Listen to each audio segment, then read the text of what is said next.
அனைவருக்கும் வணக்கம். இந்த வீடியோவில் காலையில் ப்ரீமா கட்டர் அனலைஸில் கொடுத்துருந்தோம் சப்போர்ட் அண்ட் ரெசிஸ்டன்ஸ் என்ன ஒர்க் ஆகும் அப்படிங்கிறத பார்க்கலாம்.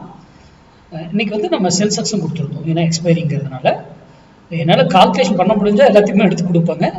முடியாதனால தான் நம்ம நிஃப்டி மட்டும் தினமும் கொடுக்குறோம். மற்றது Sensex, fin Nifty, bank Nifty, stocks எல்லாத்துக்குமே கொடுக்கலாம். அந்த மாதிரி மார்க்கெட்டுங்கிறது மேக்ஸ் சார்ந்து இயங்குது அப்படின்றத சொல்கிறதுக்கும் சிந்திக்கிறதுக்காக மட்டும்தான் இந்த வீடியோ போடப்படுது. அதை சார்ந்து தான் மார்க்கெட் இயங்குது. அதை சார்ந்து படிங்க. ட்ரேடர்ஸ், இன்வெஸ்டர்ஸ், பொசிஷனாக இன்வெஸ்ட் பண்ணுறவங்களும் மேக்ஸ் சார்ந்து தான் இருக்குது. மேக்ஸ் ப்ளஸ் தியரி ரெண்டு இருக்கும். அதில் அது வேறு கான்செப்ட். இன்ட்ராடே வேறு கான்செப்ட், அது வேறு கான்செப்ட். ஓகேங்களா? சென்செக்ஸ் 0 to 0 கால் எப்படின்னு பார்த்துருப்பீங்க. அவ்வளோ அருமையான ட்ரேடை கொடுத்துருக்கோம். அதெல்லாம் நமக்கு தேவை. நமக்கு என்ன தேவையோ அதுக்கு அடுத்துதான் எக்ஸிட் ஆகும். அவ்வளோதான் நம்ம மேக்ஸ். ஓகேங்களா? சரி, இன்னைக்கு நம்ம கொடுத்துருந்த சென்செக்ஸில் 77,400 புட்டு 168 rupees சப்போர்ட் எடுத்தால் இறங்குவதற்கும் ரெசன்ஸ் எடுத்தால் ஏறுவதற்கும் வாய்ப்பு இருக்குன்னா அங்கே வந்தால் முடிஷன் எடுங்க. அதுதான் நம்மளுடைய தியரி.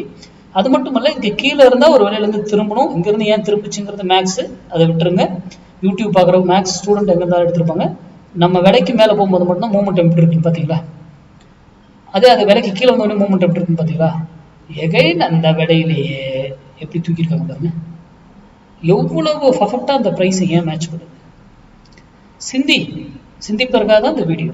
மார்க்கெட் மேக்ஸ் சார்ந்த அதை சார்ந்து படிங்க. உங்கள் பகுதியிலேயே தெரிஞ்சவங்களும் சொல்லி கொடுத்து அதை கற்றுக்கிட்டு அது ஒர்க் ஆகுதான்னு செக் பண்ணிட்டு ட்ரேட் பண்ணுங்க. சரி, அடுத்தது நிஃப்டி 24,300 கால் கொடுத்துருந்தோம். 102 102 ரூபாய்க்கு சப்போர்ட் எடுத்தால் ஏறுவதற்கும் அது ரெசன்ஸ் எடுத்தால் இறங்குவதற்கும் வாய்ப்பு இருக்கணும். இதுதான் 102 லைனு. அதுக்கு கீழே தான் இருக்குது. அப்போ மார்க்கெட் இறங்கி இருக்கும். நான் நிஃப்டியே பார்க்கல. நான் ஓப்பன் இன்ட்ரெஸ்ட் என்னன்னு சொல்லலை. மார்க்கெட்டுக்கு சப்போர்ட் ரெசிஸ்டன்ஸ் போட்டு காமிக்கல.